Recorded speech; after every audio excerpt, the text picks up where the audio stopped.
MFDs and the questions that they ask. I've been doing a lot of videos for MFDs. I hope many of you are watching, and please comment on the comment section, and please like and subscribe. My subscriber base is to reach 50,000. I'm just waiting.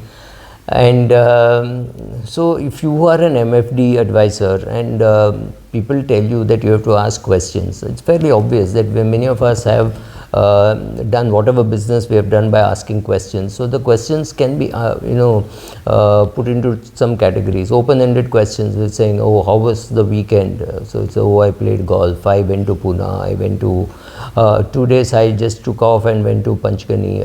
I'm thinking of buying a property there. This is if you're Bombay centric.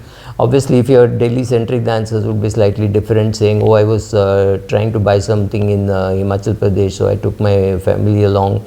So we went for long drives in Himachal Pradesh trying to find something, or something like that, right? So then you realize, oh, okay, here is a person, he's likely to buy some property, he may need more loans, he may need more insurance. Or you may need advice saying, oh, you need not buy. There is this friend of mine who's running a timeshare with which you can do something. He's got 8 rooms or 9 rooms, and maybe you could take 1 or 2 rooms. You decide on what you want to do. Blah blah blah. All those things. So these conversations, if you ask close-ended questions like, how are you? It could be just a fine. It's better to ask him to, literally saying, tell me more, right? So the chances are he'll tell you more only if you ask open-ended questions. If you ask close-ended questions, he'll not ask that. He'll not answer that question. Now, then the more important questions are the impactful questions of saying, okay, you're 48 now. How long do you think you want to work? Do you want to work till you're 60? Do you want to work till you're 55? Or do you think your company will keep you beyond 70? Or 65, whatever, right? So this is a good open-ended question, because you'll get to hear about the client's retirement planning. Sorry, but that's my area. So I'm going to give you examples from retirement. So what are you going to do? Or what are you planning to do in retirement? Where are you planning to live in retirement? Maybe at the age of 70, will you move into a senior citizen home? Maybe at the age of 85, you may move into a geriatric care. What have you done for it? You're already 47, 48. Have you thought about it? This is not a time to be doing anything about it, but have you thought about it? So thinking of a senior citizen home, where are you thinking? What are you planning to do? These are nice, very nice open-ended questions. What are your kids doing? Your kids are very young, okay, and why wouldn't you think of putting some money in a child plan or something like that?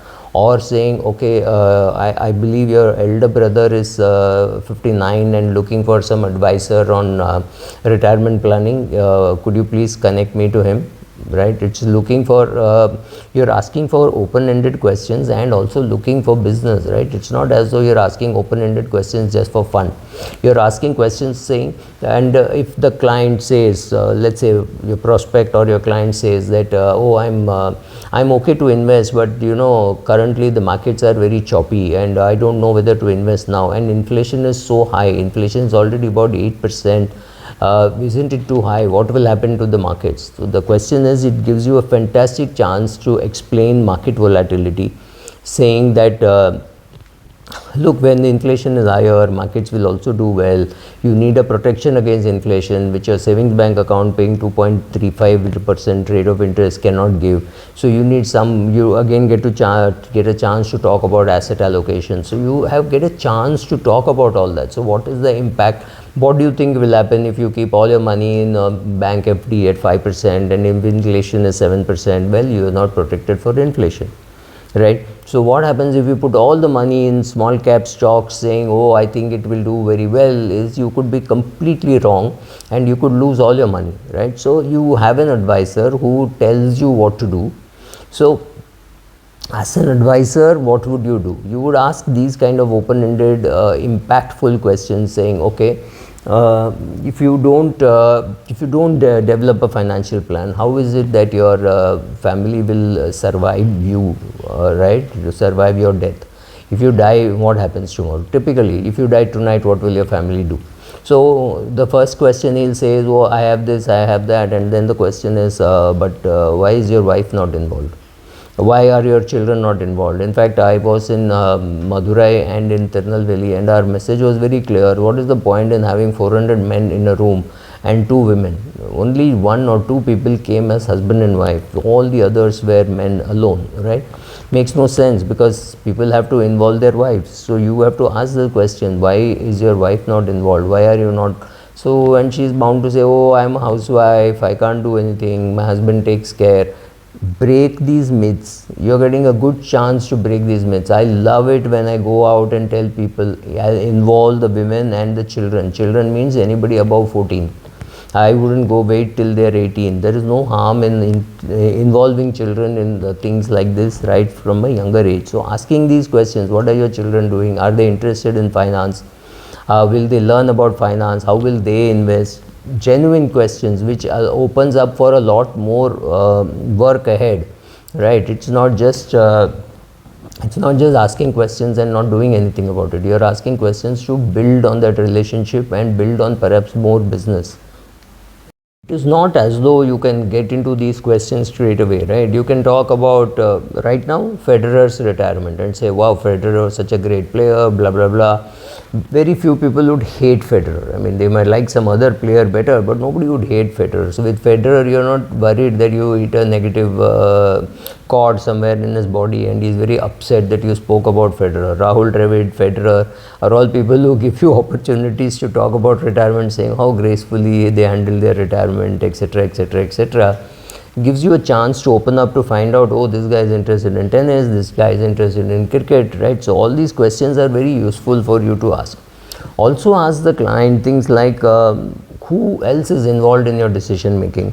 Who else is it impacting? Do you have children? I mean, do you have parents who are still alive?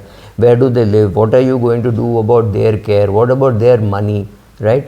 Are you managing their money, or are your brothers and sisters managing their money? How is it being managed? Right? All these are open-ended and impactful questions. All these questions put together will give you more clients, will give you more business prospects, and some of those people who have heard this will say, oh, let me go back and look at my brother's requirement, my sister's requirement, etc., and say, by the way, do you make a will? Here's your opportunity to say, yes, of course I make a will. So get 20 of your clients or 15 of your clients into a room, make the will, have the printers there, print it out, get the notary to be there, get it notarized, and then you can decide when you want it registered. You can't bring the registrar or you can't bring the high court to your office, but the notary can come to your office, and once it is notarized, it is about 60-70% complete, right? So you can do all these things only when you talk and ask impactful questions, saying what's happening in your life, please share it with me. Only then can you get more prospects. Thank you.